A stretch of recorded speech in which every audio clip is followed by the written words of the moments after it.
جت وحضرتني جامد كأنها بتعصرني، وبدأت أعيط بس ما همهاش، وسحبتني للكرسي المطبخ وقالت لي اقعد ساكت وإلا هتعورنا. وأنا كنت مرعوب وهزيت راسي. ربطتني بالكرسي بحبل لقيته في حاجات أبويا وبدأت تغلي مية. كنت لسه هسألها بس قطع حبل أفكاري إحساس ما يتوصفش من الألم. كانت البت بتصب كل المية المغلية ببطء على راسي.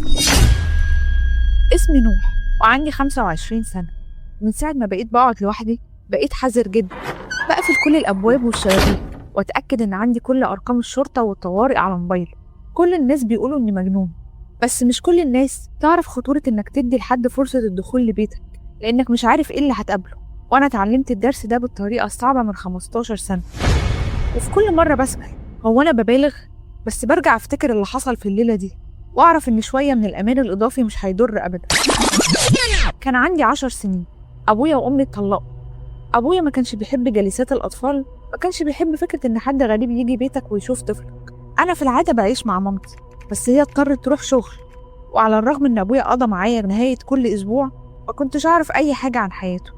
أمي أجبرت أبويا يعتني بيا في الأسبوع ده، وأبويا قال لها إنه كان هياخد أجازة عشان يكون معايا، بس هو كان بيكذب. هو فعلا كان أخد أجازة من شهر بس عشان يسافر بلد تانية يتجوز، وعلى الرغم إن هو ما قاليش بس أنا شفت الرسائل اللي بينهم. هو طمن أمي إن هياخد باله مني ومشيت. جه وقال لي أنت لازم تعمل كده وإني أعرف أخد بالي من نفسي. أنا كنت كبير وهو كان عارف إني شخص مسؤول جدا، وهو وعدني إنه مش هيقول حاجة لأمي، وأنا وافقت عشان كنت عايزة أقعد لوحدي. دي كانت فرصتي عشان أثبت للعالم إني أعرف أخد بالي من نفسي. وما مشى أبويا قفل كل حاجة وساب لي المفاتيح، وساب لي كل أرقام الطوارئ قريبة مني على الترابيزة عشان لو حصل أي حاجة، وكمان ساب لي أكل جاهز يدوب يتسخن وكتير من الحلويات أكلها بعد العشاء. وقال لي إن في كاميرات في كل مكان في البيت وإنه هيراقبني طول الوقت، بس أنا كنت عارف إنه بيكذب، وإلا كان قال لي كده قبل كده أو وريهم لي. وبعدين أبويا أخد شنطته وسابني لوحده في شقته. في اللحظة اللي مشى فيها جريت أفتح الحلويات وأحطها كلها في بقي من غير تفكير.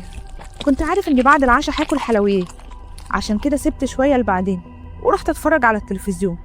بعد شوية نمت، بطني مليانة بالأكل والتلفزيون شغال. كنت بحلم بحيواناتي الأليفة عند بيت أمي، وصحيت فجأة على صوت خبط على الباب ورن الجرس. كان بيرن باستمرار وكأن حد متأكد إن البيت فيه حد. أنا كنت مخضوض لأني ما كنتش نمت طول اليوم، واللي بيرن الجرس لسه مستمر. بس لما بصيت على الوقت اتأكدت إنه هيفضل يرن ومش هيمشي. لبست الشبشب وقربت من الباب ولقيت واحدة ست، حسيت إني شفتها قبل كده بس ما افتكرتش هي مين. سألتها عايزة إيه؟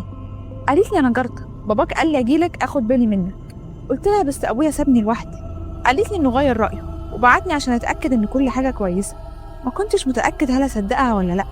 بعدها قالت لي تعالى يا نوح وافتح وإلا باباك هيقلق عليك. الست دي كانت مألوفة جدا ليا، وعرفت إن أبويا بيشتغل، وكمان عرفت اسمه، عشان كده صدقتها وفتحت. لما دخلت شكرتني بابتسامة غريبة وبدأت تسألني لو كنت عملت واجبي، وقلت لها وأنا مندهش إني في أجازة من نص شهر فبراير. ضحكت وتجاهلت وقالت لي اتفرج على التلفزيون، وجريت على أوضة أبويا. بس أنا كنت شايف هي بتعمل إيه. كانت بتدور في كل حاجة زي ما تكون بتدور على حاجة. سألتها بتعمل إيه؟ قالت لي إن أبويا قال لها إن أديها فلوس عشان عايز يعمل لي مفاجأة. في اللحظة دي ما خدتش بالي إن أبويا عمره ما قال لي فين فلوسه، لأني كنت اتحمست للمفاجأة اللي هو هيعملها. بعد شوية وقت كسرت البنت درج كان مقفول وأخدت الفلوس اللي فيه وهي بتضحك وحطتها في شنطتها، وكانت هتمشي. بس أنا قلت لها تسخن الأكل قبل ما تمشي. في الأول بصت لي بغضب وبعدين ابتسمت وقالت إنها هتكون مبسوطة أما تسخن لي الأكل. وفجأة جت وحضرتني جامد كأنها بتعصرني، وبدأت أعيط بس ما همهاش، وسحبتني للكرسي المطبخ وقالت لي اقعد ساكت وإلا هتعورنا. وأنا كنت مرعوب وهزيت راسي.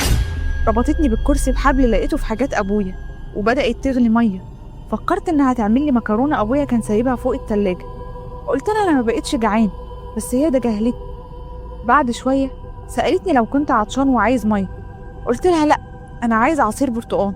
وسألتها لو ممكن تفكني عشان الحبال كانت ضيقة، بس برضه ما ردتش عليا. كنت لسه هسألها بس قطع حبل أفكاري إحساس ما يتوصفش من الألم. كانت البت بتصب كل المية المغلية ببطء على راسي. كانت المية بتجري في كل وشي وجسمي. قعدت أصرخ واحاول افك نفسي، بس ما كانش في حل. حسيت ان وشي بدأ يدوب والرؤية راحت، والبنت بدأت تحط المية المغلية في كل جسمي. ما كانش في حتة في جسمي ناشفة، وهي بتضحك باستمرار. اما المية خلصت انا فضلت اسكت، بس هي ضربتني جامد على وشي وهي لسه عمالة تضحك تقريبا من غير ما افهم اي حاجة. سمعت حد بره بيرن الجرس وبيسأل لو كل حاجة كويسة. راحت البنت تفتح الباب وقالت للجيران إن في حادثة وإني محتاج مساعدة، وجموا الجيران عشان يشوفوني. وهي هربت من البيت وأخدت كل فلوس أبويا معاها. الجيران اللي جم عشان يساعدوني اتخضوا وصرخوا أما شافوا حالتي، وفكوني وكلموا الإسعاف. أنا معرفتش أبدا أتعافى من اللي حصل لي.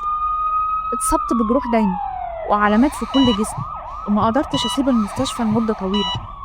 في النهاية اكتشفت إن البت دي أبويا كان واعدها بالجواز قبل كده، بس هما اتخانقوا مع بعض جامد. وكانت مألوفة ليا لأن شفت صور ليها لما كنت بتفرج في موبايل أبويا، وافتكرت برضه إزاي كانوا بيتخانقوا وإنها هددت كتير إنها هتأذيني، بس أبويا ما أخدش كلامها جد. بعد المستشفى ما شفتش أبويا لسنين، مش عشان هو مش عايز يشوفني، بس عشان أمي شايلته ذنب اللي حصل وإزاي في سني ويسيبني. أبويا ما حاولش ياخد إجراء قانوني ضد البنت لأنه كان حاسس إن هو السبب في اللي حصل.